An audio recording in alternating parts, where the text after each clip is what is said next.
Estimados estudiantes, trataremos de hacer un esbozo de lo que implica la psicología de la personalidad, entrando en el análisis de la personalidad. Mi nombre es Wilfredo Silva Figueroa y tendré a cargo la asignatura durante todas estas 8 semanas. Empezamos preguntándonos con esta gran incógnita, ¿qué es la personalidad? Y eso ha venido, como habíamos mencionado en una de las introducciones, que ha generado grandes polémicas y discusiones y complejidades con respecto a este término. Pero en el transcurso de la semana veremos con mucha precisión cómo es que podemos nosotros tener una visión más cercana a este fenómeno de lo que es una de las bases de la psicología. Estamos estudiando psicología justamente para entender esa relación que existe entre la persona, el individuo, la esencia humana, la personalidad propiamente dicho, y cómo se da su estructura neurológica, cerebral e incluso cognitiva. Por ello, vamos a tratar de desarrollar el día de hoy cuál es la relación que existe entre la genética y la personalidad. El término común, la población común, muchas veces nos dice, ¿no?, que es la relación que existe entre lo que hereda el papá hacia los hijos. Y hasta ahí nada más queda. Cuando he hecho exploraciones de campo a nivel superior, universitarios, también muchas veces se asemejan a ellos. Entonces, pero ahora nosotros, estando en un nivel superior, en una institución superior universitaria, amerita tener otro léxico, o como diríamos muy coloquialmente, otro nivel, ¿no?, en la cual explicaríamos con mejor sustento científico lo que es la personalidad. De ahí vendría una interrogante, quizá polémico. ¿Tienes personalidad? Era una interrogante que nos cuentan muchos allegados al doctor Pedro Ortiz Cabanillas, que descanse en paz, uno de los que contribuyó bastante en el estudio de la personalidad, siendo él neurólogo, pero amante de la psicología, y él muchas veces contrariaba muchas opiniones. Quizá cuando yo he hecho la pregunta a ustedes, ¿tienes personalidad?, rápidamente de repente ha aparecido la respuesta, sí tengo personalidad. Pero el profesor Ortiz Cabanillas decía que no. Y decía no porque nosotros somos personalidad, ¿no? Y ahí se genera una serie de polémicas porque una cosa es tener y otra cosa es ser. Y la esencia es una cosa que está impregnado en todos nosotros desde que somos muchas veces concebidos. Habíamos comentado también uno de los pilares, el primer paso que deberíamos dar era tratar de entender un poco de historia con respecto al aporte que hicieron los griegos 400, 600 años antes de la era cristiana, en tratar de explicar qué es la persona. Y de ellos propusieron justamente el prosopón, pros delante o pos cara, que vendría a ser la máscara que usan o usaban los actores. Como habíamos mencionado, en esa época no había técnica, no había la tecnología, no había los micrófonos, no había incluso los parlantes. Entonces, como ellos se reunían en una ágora, en la vía pública, entonces ellos agotaban su voz y para poder disminuir ese agotamiento empezaron a usar una máscara que le permitía hacer una resonancia, ¿no? Por eso ya la parte latina, la etimología latina, dice persona, para sonar. Entonces nosotros podríamos, y ahí subrayamos, podríamos acercarnos a esta definición que personalidad, vendría a entenderse como la máscara para hacernos oír. Y esta esencia para hacernos oír implicaría justamente que cada uno, ¿cuántas máscaras usamos en nuestra vida cotidiana?, ¿no? Esa es una parte ya reflexiva, como diría un psicólogo y sacerdote, Jean von Burket, cuando decía él metafóricamente que nosotros usamos 7 máscaras, ¿no? Entonces ahí tendríamos que ir analizando cómo es que nos interrelacionamos con todo eso.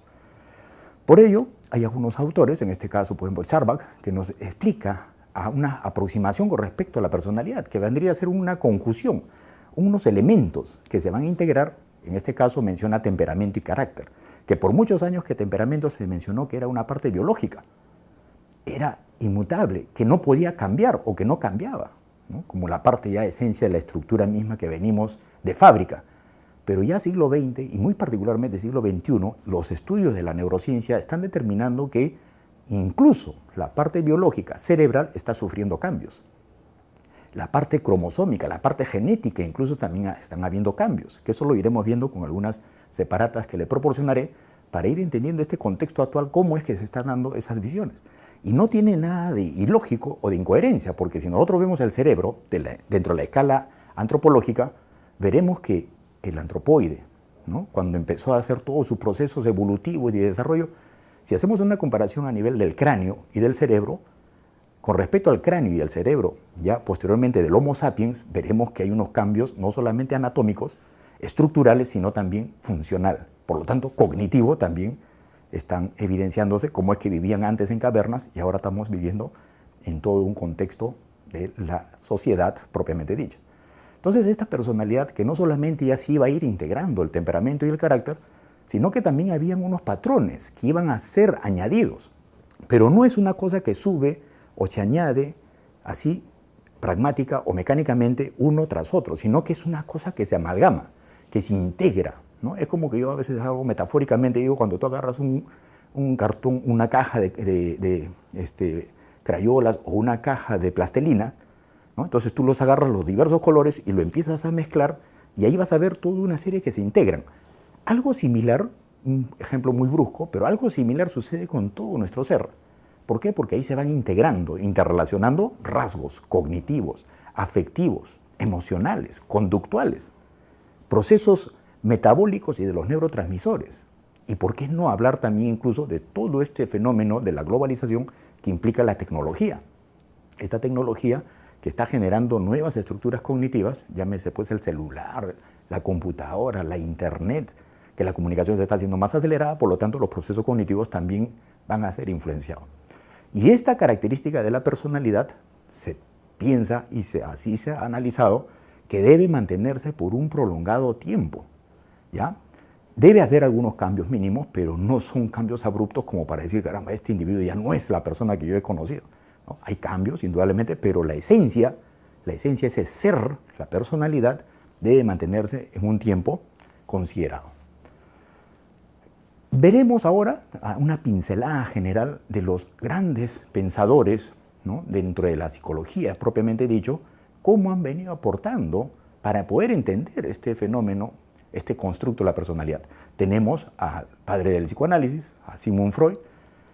Para poder entender a estos estudiosos, por eso que ahí ponemos una referencia de lo que implica sus años de existencia, nacimiento y de muerte, para poder ubicarnos, hacer un poco de esfuerzo de ubicarnos, perdón, cómo fue su contexto de estos autores. Porque si lo analizamos con la visión, con el conocimiento actual que tenemos nosotros, indudablemente nos podríamos reír del aporte que hicieron todos ellos. Como también nos hemos reído de repente en una oportunidad de Julio Verne, ¿no? Pero viéndolos en su contexto vamos a poder tener la riqueza de su aporte. Sigmund Freud, por eso que decía, no es tanto la máscara, no es tanto ese prosopón que los autores usan para poder hacerse escuchar. No, para mí, decía Sigmund Freud, para mí la personalidad radica fundamentalmente en el estudio del inconsciente. Mírame. Y de ahí empezó a desarrollar una serie de constructos, como por ejemplo el yo, el ello, el superyo, el consciente, preconsciente y subconsciente. Y de ahí vino a establecer todo el desarrollo de las etapas del desarrollo psicosexual, ¿no? La etapa oral, anal, fálica, latencia y genital. Mira cómo tuvo su cosmovisión Sigmund Freud. Después ya posteriormente la tecnología, la ciencia va avanzando y aparece Cattell, Eysenck, en la cual ya a todas las ciencias les exigían tener un instrumento de estudio. Por eso que los físicos, la biología, hablaron de términos de medir. Yo puedo medir la altura, la temperatura. Entonces la psicología, para entrar en ese lenguaje científico, también dijo, vamos a medir la personalidad. Por eso cuando ustedes vean las fichas técnicas de algunas pruebas, su objetivo de la prueba es medir la personalidad, ¿no? Eso viene de esa herencia. Después viene el emblemático pues Carl Rogers con su gran aporte con respecto al individuo. Él decía que no es una solamente consecuencia de los traumas, no solamente es una consecuencia de estímulos-respuestas, sino que el individuo que tenemos al frente es un ser humano. Y a pesar de los trastornos, problemas mentales o emocionales, estaba en su condición de un crecimiento humano, ¿no? Ese fue el gran aporte con respecto al tratamiento psicoterapéutico, incluso que lo vamos a ver en las sesiones respectivas con mayor profundidad. Posteriormente ya viene un enfoque ya cognitivo, más la influencia social, la influencia sociocultural, por eso que ahí aparece ya Rother, Bandura, Michel y tantos otros que lo iremos viendo, incluso a Karen Horney, que ella ya hablaba de un elemento sociocultural, incluso económico, que generaba neurosis, ¿no?, con su término o su propuesta de la hipercompetitividad. El más cercano a nosotros, muy poco conocido quizá, el doctor Pedro Ortiz Cabanillas, que descansa en paz, hace muchos años, hace poco, ¿no?, ha fallecido, quien aportó enormemente al estudio de la personalidad. Tiene un texto muy bonito que vendría a ser Estudio de la formación de la personalidad, y él empezó con 3 hojitas y después desarrolló toda una magnitud. Y él decía que hay que tener la particularidad de estudiar al individuo en su condición unitario, no dual, como lo que nos seguimos todavía heredando de la época cartesiana, si es que es cerebral o es psicológico. Él decía, no, hay que verlo de una manera unitaria, al ser vivo dentro de su contexto social, dentro de su contexto cultural. Incluso él sostiene una propuesta con respecto al estudio de la información, que él decía que incluso hasta la molécula tiene información, y de ahí va pasando, molécula, la parte viscerales, la parte neuronales, metabólica, incluso llegando hasta la parte cerebral de los neurotransmisores, que todos esos niveles en complejidad va a procesar información, y eso va a ser el gran aporte del profesor Ortiz. Redondeamos esta temática. ¿Cuál es la relación que existe entre la parte biológica, la parte de herencia y la parte genética? ¿No? Tenemos al emblemático Gregory Mendel, que aporta justamente el estudio de todo lo que vendría a ser los genes, y con él pudimos entender, ahora todas las ciencias, a entender la molécula, el organismo, la familia, la población, la evolución misma.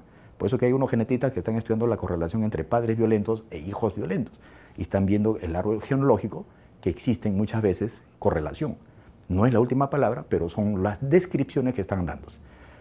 Hablar de la genética, en otras palabras, es hablar de los genes. Hablar de los genes es entender que esto existe en los cromosomas.